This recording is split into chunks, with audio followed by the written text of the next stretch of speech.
দ্বিতীয় দিনে গিয়ে দেখে যে একটা গরুর বাছুর, বয়স হচ্ছে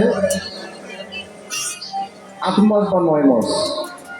বাছুর থেকে প্রশ্ন করছে, হে বাছুর, চলে গেছে। যাওয়ার পর রাজাকে বললেন, কৃষ্ণচন্দ্রকে বললেন, প্রভু আমি যাকে বলছি সে তো মারা গেছে। দাদা কখনো কোনো হরিনাম শ্রবণ করতে গিয়ে আনমনস্ক হবেন না। আমাদের দেহের মধ্যে আছে 72,000 নারী। 72,000 নারীর মধ্যে 3টা নারী শ্রেষ্ঠ, হীরা, পিঙ্গলা, সুষমা। কুলকুণ্ডলীর দ্বার আছে, তাকে বলা হয় অস্থি।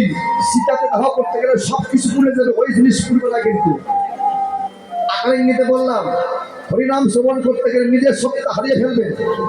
নিজের সত্তা হারিয়ে ফেলবে শব্দ আমি যাহা জানি কীট তাহা বলে না, এই চিন্তা কখনো করবেন না।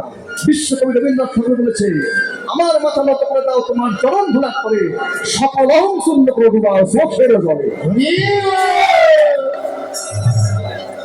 তারপরে নারদ বলছে, কৃষ্ণচন্দ্রকে যাব না, বলছে আবার যাও আগামীকাল।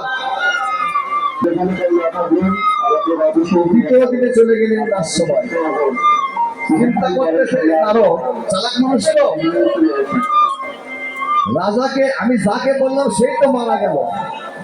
রাজপুত্র আর অনেকদিন পর জন্মগ্রহণ হয়েছে, রাজপুত্র যদি মারা যায় তাহলে আমাকে তো শিরচ্ছেদ করে দিবে না। রাজার কাছে যাওয়ার পূর্ব মুহূর্তে তারিখে বলছে, তারিখ থাকে না রাজবাড়িতে, তারিখ বলছে ও তারিখ রাজবাড়ি ঢোকার গিয়ে একটা পথ আছে না আর কোনো পথ আছে? কেন চিন্তা করছে, যদি আমাকে তাড়া করে মারার জন্য আমি ওই পথ দিয়ে চলে যাবো। পথ দিচ্ছে, নারদকে বললেন যে না, কোন আর পথ নেই, পথে একটা। ভক্তিপথ কয়টা? একটা। এই পথ একটাই। এইবার রাজাকে বললেন, নারদকে বলছে, প্রভু মহারাজ তুমি কি বলতে পারবে ভক্ত সঙ্গ করলে কি হয় সে কথাটি? আপনার নাকি পুত্র সন্তান হয়েছে একটা, সে সন্তানকে আমাকে বলে দিন। এইবার নারদকে বলছে, নারদ আমার পুত্র সন্তান হয়েছে সত্য, কিন্তু অনেক দিন পর হয়েছে। তুমি তাকে দেখতে চাও, তুমি রাজবাড়ির ভিতরে গিয়ে রানী আছে তার কাছে বসে আছে শিশু সন্তান, তাকে বললেই সে উত্তর দিয়ে দিবে। বাহ! রাজপুত্রকে ভালো করে কোলে নিয়েছে নারদ। নেওয়ার পর বলছে, নারদ এই শিশু সন্তান তুমি কি বলতে পারো? হ্যাঁ, ভগবান শ্রীকৃষ্ণ বলে দিয়েছে আমাকে। সবাই গিয়ে রাজপুত্রকে বলে দিয়ে ভক্ত সঙ্গ করলে কি হয়। এবার রাজপুত্র এবার কেঁদে কেঁদে বলছে, নারদ তুমি জানো না নারদ, আমি হয়েছিলাম সেই কবরের পোকা, আমি ছিলাম ওই পাখির ছানা, আমি ছিলাম সেই ধেনু, আমি ছিলাম ধেনুর বাছুর।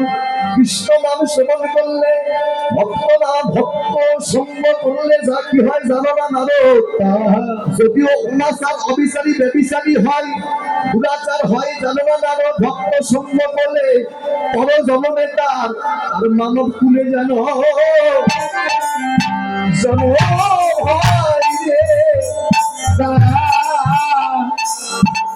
মানব কুলে যাবে জন্ম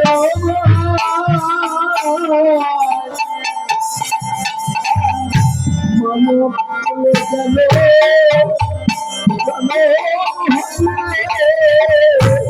ভক্ত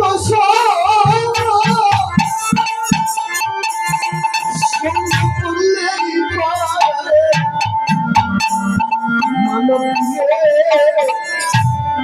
জন্ম হয় ভক্ত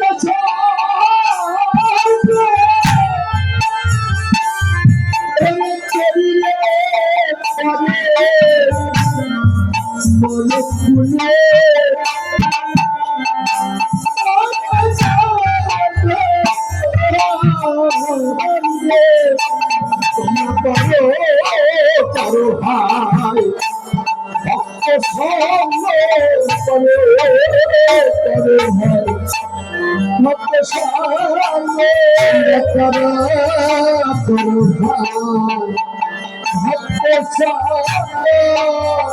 তোমরা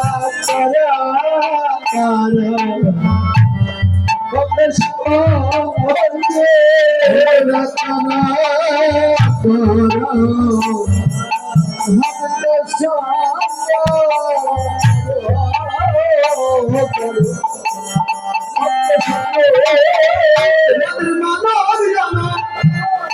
ধন্য হবে করো ভক্ত